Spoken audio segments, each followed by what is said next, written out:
Hello, grammarians. Today we're going to talk about subject-verb agreement. And what this is the idea that you want your subject and your verb to get along in a sentence. What agreement is, in grammar, is the art of making sure that sentence parts connect with one another in the right way.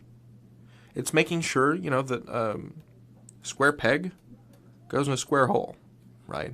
Not a square peg in a round hole, a square peg in a triangular hole. You want to make sure that the way you render your subject fits with the way you've rendered your verb. So what do I mean by that? So let's take the sentence. The dog barks. So we have this subject, the dog, and it is singular. There's one of it.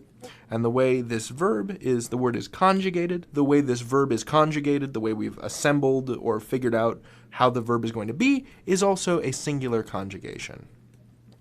So we say the dog barks and not the dog bark.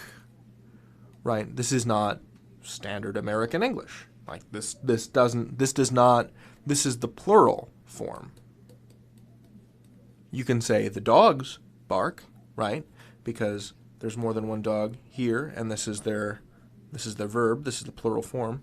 I know it's kind of strange that the third person singular form of a verb ends in S. Like, if English made sense, like, if I ran the zoo, right? Like, I would want it to work like this. The dogs barks, right? Because there's an S, there's multiple. Unfortunately, for many weird reasons and the history of English, it didn't work out that way.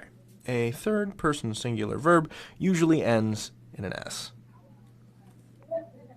Right, so I talk, that's first person. Third person is she talks. We eat. That's plural, first person, they eat. See, no S. It's only this weird third person singular here that's got that S on the end.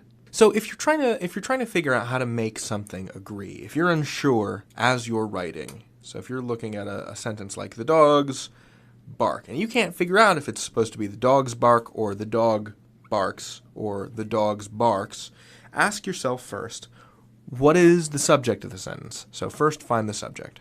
And then ask yourself, is it singular or plural? Is it S or P? Is it salt or is it pepper?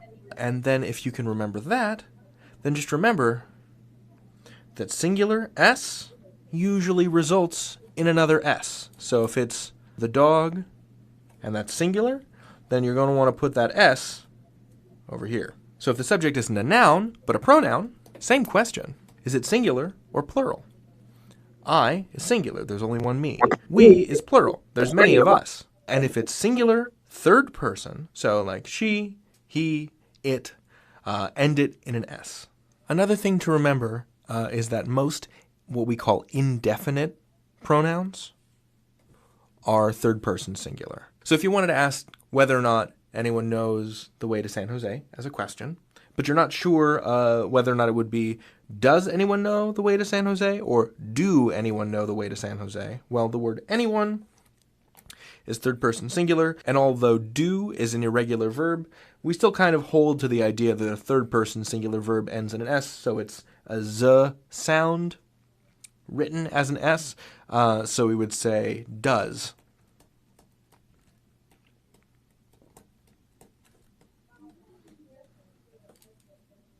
So does anyone know? As opposed to, if it were in the plural, do we know? Right, so does is singular, do is plural. And that's kind of the basic idea of subject-verb agreement, is you want to make sure that the number of things in your subject matches up with the number in your predicate. So is the subject singular or plural? If it's third person singular, the verb probably ends in an S, even though the third person singular noun or pronoun does not. You can learn anything. David out.